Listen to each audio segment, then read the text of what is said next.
आइए दोस्तों, मेरे चैनल होम्योपैथिक फिजिशियन में आप सबों का पुनः हार्दिक स्वागत है, अभिनंदन है। आज मैं यानी डॉक्टर जेपी सिंह आप लोगों से कान में दर्द, कान बहना और कान में मैल जमा होना, इन सारी समस्याओं, इनके कारणों और इनके होम्योपैथिक उपचार के बारे में बात करूंगा। कान में दर्द अर्थात ईयर इन्फेक्शन। कान हमारे शरीर की उन ऑर्गन में से एक है जो बहुत ही नाजुक होता है, इसलिए हमें इसकी देखभाल अच्छी तरीके से करनी चाहिए। कान के इन्फेक्शन के कारण हमें सुनने में भी दिक्कत हो सकती है। अगर देखा जाए तो यह बीमारी हमें नवजात शिशुओं और बच्चों में अधिक देखने को मिलती है, जबकि कई बार बड़े भी इस बीमारी के शिकार हो जाते हैं। कान में इन्फेक्शन या संक्रमण होना बहुत ही आम बात है। इसके कई कारण हो सकते हैं, जैसे कि कान में चोट लगना, कान में कीड़े घुस जाना, नहाते वक्त कान में पानी घुस जाना, कर्कश व तेज ध्वनि के बीच रहना इत्यादि। आमतौर पर सर्दी लगने, कान में सूजन होने, कान में चोट लगने, कान में अधिक मैल हो जाने या कान में फुंसी हो जाने की वजह से कान में दर्द होता है। अब आइए कान में दर्द और उसके लक्षणों के आधार पर कुछ होम्योपैथिक दवाओं के बारे में बताते हैं। जब अचानक ठंड लगने से कान में दर्द हो तो ऐसे में एकोनाइट 30,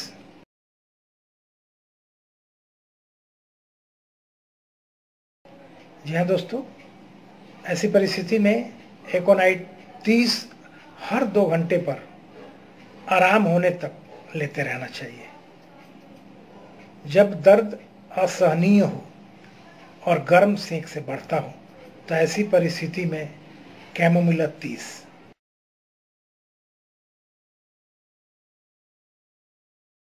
जी हाँ, कैमोमिला 30 हर 2 घंटे पर आराम होने तक लेते रहना चाहिए। जब दर्द अचानक शुरू हो और अचानक ही चला जाए और कान में कील चुभने जैसा आभास हो तो ऐसे में बेलाडोना 30,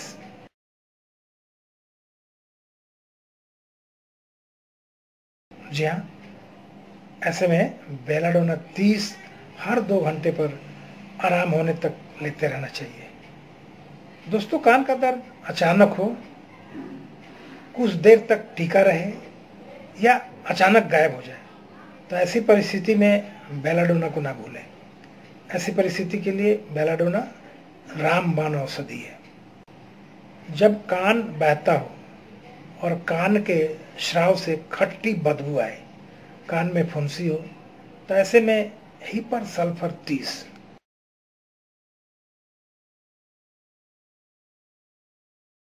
जी हाँ दोस्तों, ऐसे में हिपर सल्फर 30 दिन में 3 बार सुबह, दोपहर और शाम नियमित लेने से कुछ दिनों में इस परेशानी से छुटकारा पा सकते हैं।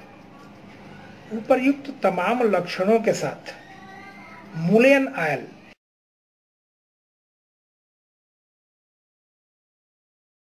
जी हाँ, मुलेन आयल की 3 से 4 बूंदे भी नियमित सुबह शाम कान में डालते रहें, ये बहुत ही फायदेमंद है।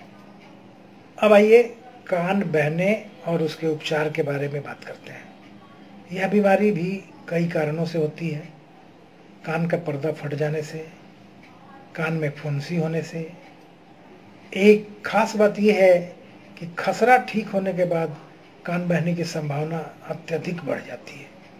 जब काफ़ी समय से कान बहता हो, कान के पर्दे फट गए हों और रोगी ठंड के प्रति अति संवेदनशील हो तो ऐसे में दोस्तों silicea 30,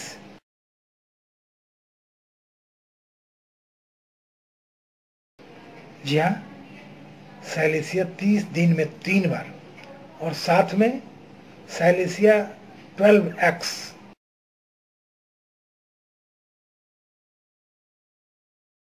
biochemic medicine silicea 12X 4 tablet की एक खुराक दिन में 3 बार लगातार कुछ दिनों तक लेते रहने से ये बीमारी ठीक हो जाती है। जब कान से निकलने वाला श्राव गाढ़ा पीला हो, रोगी को खुली व ठंडी हवा अच्छी लगे, तो ऐसे में पल्सेटिला 30।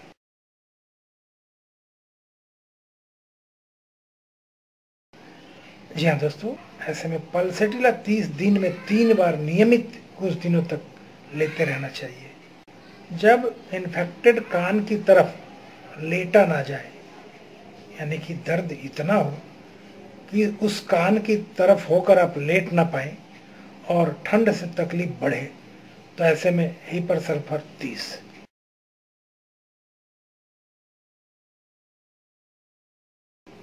जी हाँ, हिपरसल्फर 30 दिन में 3 बार लेने से रोगी को आराम मिल जाता है।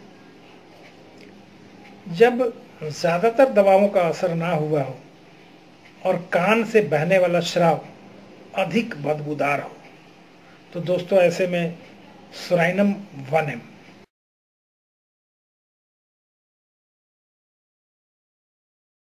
जी हाँ, सुराइनम 1M हफ्ते में 1 बार 1.5-2 महीने तक लगातार लेते रहें।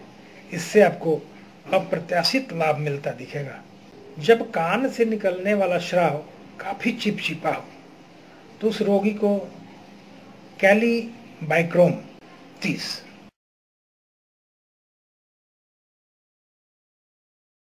जी हाँ, कैलीबाइक्रोम 30 दिन में 3 बार नियमित कुछ दिनों तक सेवन करते रहना चाहिए।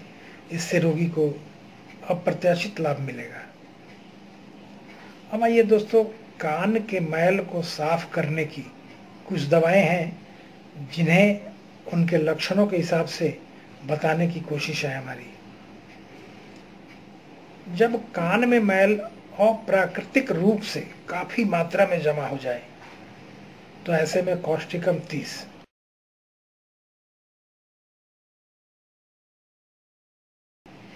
जी हाँ, ऐसे में कॉस्टिकम 30 दिन में 3 बार लगातार कुछ दिनों तक लेते रहने से कान के मैल साफ हो जाते हैं। जब मैल काफी कड़ा यानी कि काफी सख्त हो, तो ऐसे में पल्सेटिला 30।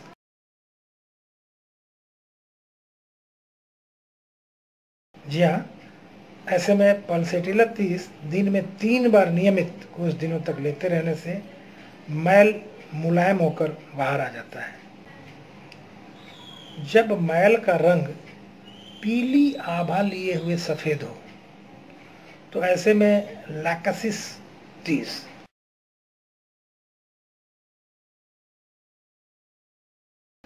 जी हाँ, ऐसे में लैकासिस 30 दिन में 3 बार कुछ दिनों तक नियमित लेते रहें।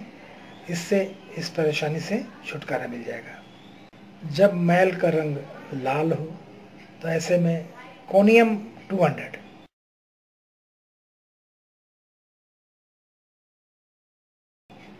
जी हाँ दोस्तों, ऐसे में कोनियम 200 की रोज एक खुराक नियमित 10-15 दिनों तक लेते रहें। दोस्तों, इस वीडियो में मैंने कान में दर्द, कान का बहना और कान में मैल जमा होना, इन तीनों समस्याओं के कारण, लक्षण और इसके होम्योपैथिक इलाज के बारे में विस्तार पूर्वक बताने की कोशिश की है।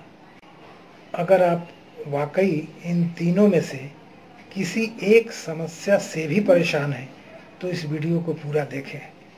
फिर समझ में आएगा कि इन बीमारियों को होम्योपैथ से कैसे ठीक करें। दोस्तों, ये वीडियो आपको कैसा लगा, हमारे कमेंट सेक्शन में आकर ज़रूर बताएं। हमें आपके कमेंट्स का इंतज़ार रहता है।